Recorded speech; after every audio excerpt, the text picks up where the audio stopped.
Today we're going to be talking about demons. What's up, it's SK? What's up, this is Mac. So, if you've been watching some of our videos, we talk about full-blooded and half-blooded demons. Demons is an interesting concept because, people are usually fascinated by them or scared by them, or both. Demons are angels, obviously. They're angels who have, for whatever reason, have become too magnetic. And when they become too magnetic, the energy becomes unstable. So just being in their presence can make you unstable. So in a sense, they look at it like they're highly unstable angels who, when you get in their presence, you become unstable too. That's basically the premise of what a demon is.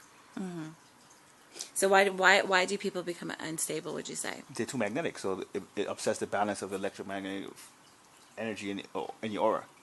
So it's almost like they start to drain you, your energy. So they start to drain your chi. And angels, there's different levels of angels, that, I'm not sure which names we could say, but, just angels. They're different levels of there's angels. different levels of angels, but there's the lower level of angels. There's definitely the lower angels, and then there's the higher level of angels. Yeah. But they're very magnetic. So would you say that, hypothetically, a priest can heal these people?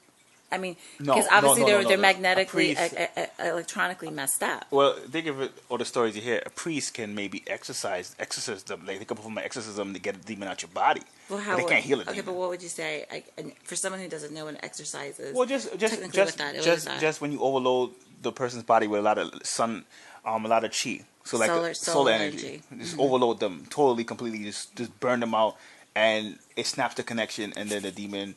You don't heal the demon; it just pushes the demon out the person's body. You never hear priests really.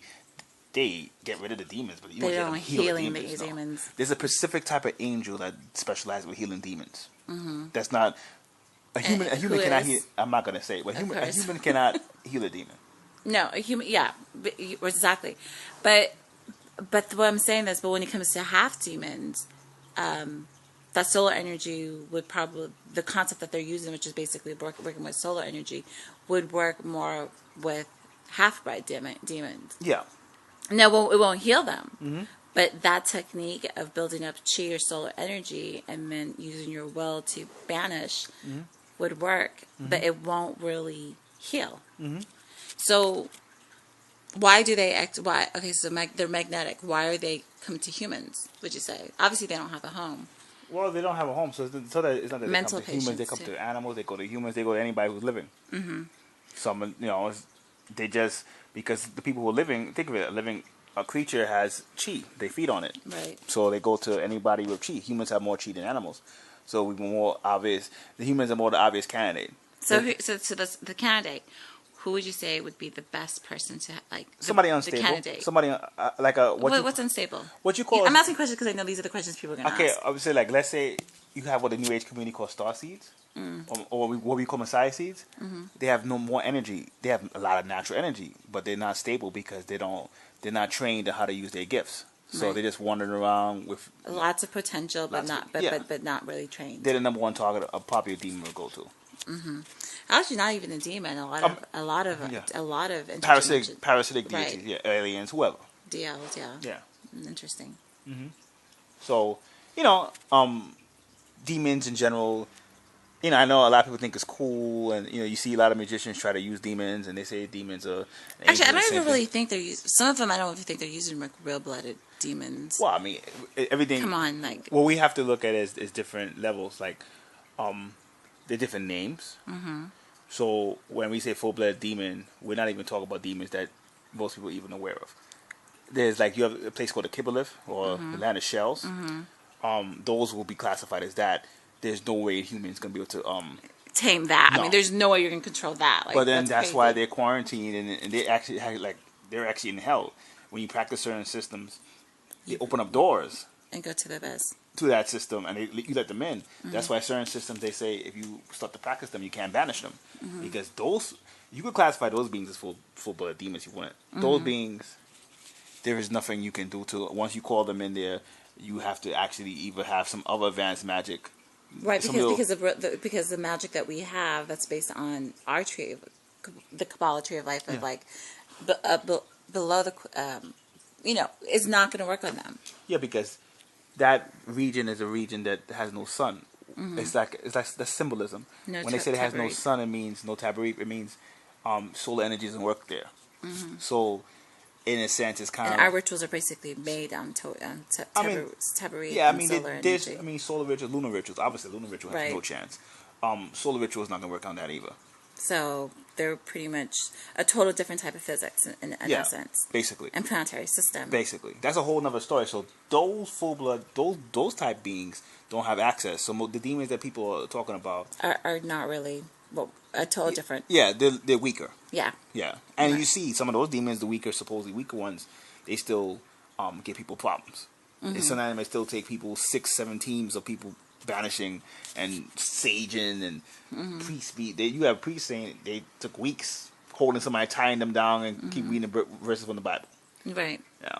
So, I know a lot of magicians think it's cool to, they use demons and they think it's cool, but realistically, a demon is just a life form that has a problem. They're sick. So that's like going into a sick hospital and bragging that you can control A person who sick can't even walk. entity. Yeah. That's, which no, is not really No. honorable. Yeah. no. That's So- true. And that's why you see most people who do that tend to be egotistical themselves or crazy. No offense to anybody who calls on demons, but you tend to see. But they don't really understand what they're working with. So it's a little bit of it sometimes, Well, Depends. yeah. It depends on the degree. Yeah, it's the true. degree that they're working on. It's true. I mean, but do you think there would be a time when full-blooded demons will be walking amongst? Well, people always brag about quarantine being over, so eventually, yeah, no doubt, they'll be walking. But when that time comes, you're not gonna be able to. Your ego's not gonna be able to deny what you see.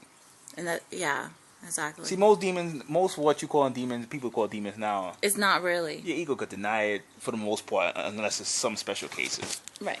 Even when we say. And we're actually protected right now more than we think. Yeah, because even when you say angel, and then demons are like a crazy angel, the beings I'm talking about land in the Qliphoth land of shells. They're not even they're related to angels in the fact that they're the same power level, but they're not technically even considered angels. Those are At beings all. that were imprisoned before Atlantis, so they're Yeah. angry as hell. So when those beings, when they step to you, like they're angry. They've been in prison since Atlantis, before Atlantis. They have a lot of anger that they want to Yeah, revenge. yeah. Other demon that the ones people talking about are like angels who are crazy, who Yeah. they can be healed. But obviously they're talking people, the ones that are from this dimensions. That's not even that's not even quarantined from us. Yeah, they're walking around. Yeah, they're walking homeless. around. Yeah, so that's the thing is people. There's full-blooded demons who are just unbalanced angels, and then there's the half-breed angels. But those are in our quarantine, so it's not much saying it's okay. But they're the ones that we have access to, and then there's the full-blooded demons that are even quarantined from us. Yeah, they have a much tighter They quarantine. have a much quarantine even from us. And so though people don't really have access to working with them, but once the walls and dimensions get very thin, they're going to be able to, break through. So that's why it's essential when people talk about light. It's like make sure if you're talking about light, you're in your soul or tabarith, you might be, if you have a lot of chi like that, like we said, the Messiah seeds or the star seeds, you're going to be a target for one because they're going to want that energy for themselves. And two, just ignoring the problem is not going to make it go away. I agree. So that's why people have to be like, just kind of like a little bit realistic for the time.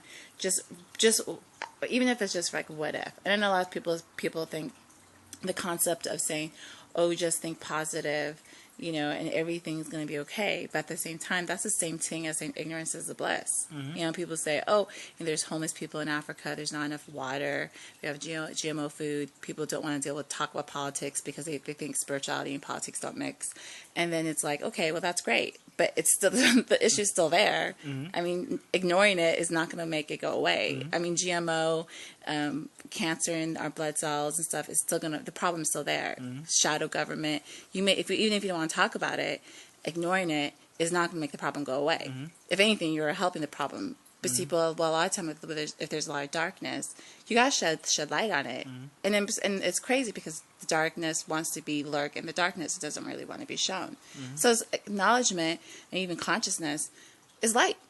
It's usually light. The sun is light. Knowledge is light, right? Exactly. So I don't know. So I know sometimes people are like, oh, think positive, but it's like that would be great if we were in a higher dimension where the energies is a little bit fine tuned. But now we're kind of at a point where there's duality. So, gotta realize the both. It's never. I think a positive is cool. It just be about being realistic. You gotta look at where you are. You know, there's some people some yogis, some shamans who they could walk on coal, they could walk on snakes and nothing happened to them. Most people walk In on. Fiji, they have that too. Yeah, Firewalkers. yeah. Most people they walk with poisonous snakes on coal, you can get burned. Sometimes you have to know where you are and what your circumstances and adapt to that. That's just being realistic. You understand? Like that's all that is. Right. I think most people have to be more realistic. I think whatever you believe on demons, whether you believe they don't exist or do exist, you should always have an open mind, and you should also always know that, for the most part, life is about experience. And if you believe they exist, then you should try to find out as much information about them as you can. And if you do energy work, It's just so if you come in conflict or understanding it, it's good to know it. So therefore, if it ever are addressed with it, you know exactly a little bit of the elements of exactly. it. And I'm not saying that you're giving it power. It's just kind of shedding light on the system so you understand exactly what's going on. And at the same time, if you're going to be there's all different types of spirit.